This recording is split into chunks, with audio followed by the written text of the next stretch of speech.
Рамазан кешірім және мол мүмкіндік айы. Алла тағаланың мұсылман құлдарына қасиетті етіп берген бірнеше күндері мен айлар бар.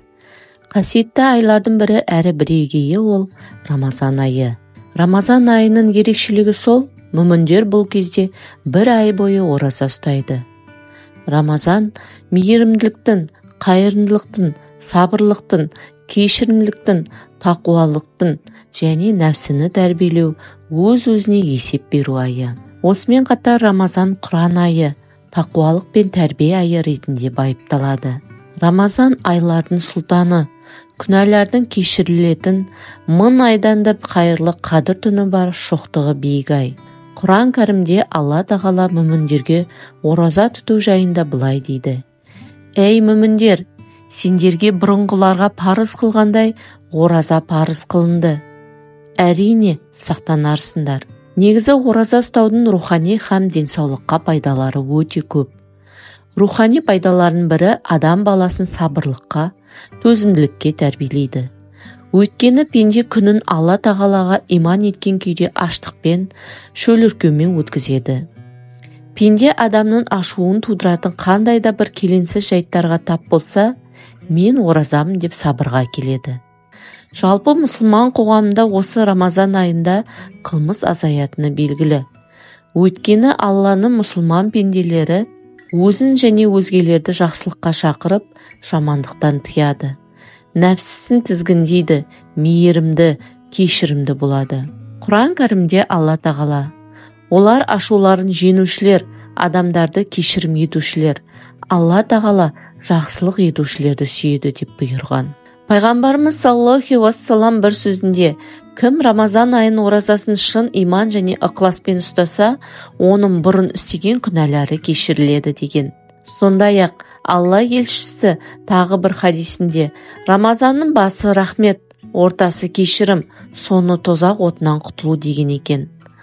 Ал Алла тағала пендесін бар күнәсіне қарамастан осылай кешіріп тұрса, онда құлға жарасқаны өзге құлдарды да кешіре білу емес пе?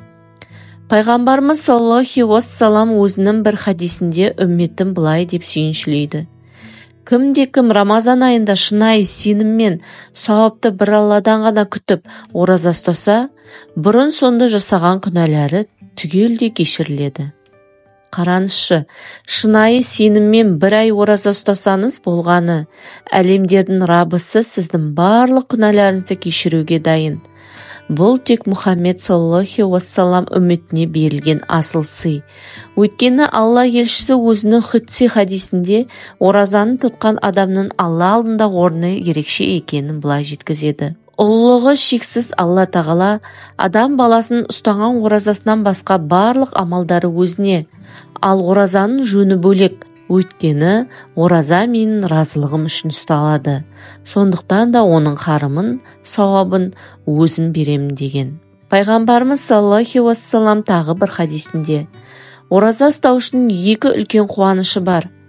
Ауыз ашқанына қуанады және Раббысымен қауышқанда ораза ұстағанына қуанады деген. Рамазан сауап жасау, мол мүмкіндік, рухани тұрғыдан өз-өзіңді жаңарту, жаңғыру айы. Алла елшісі былай дейді: аузы берік кісіге ауыз аштырғанға ораза ұстаған сауабындай сауап беріледі.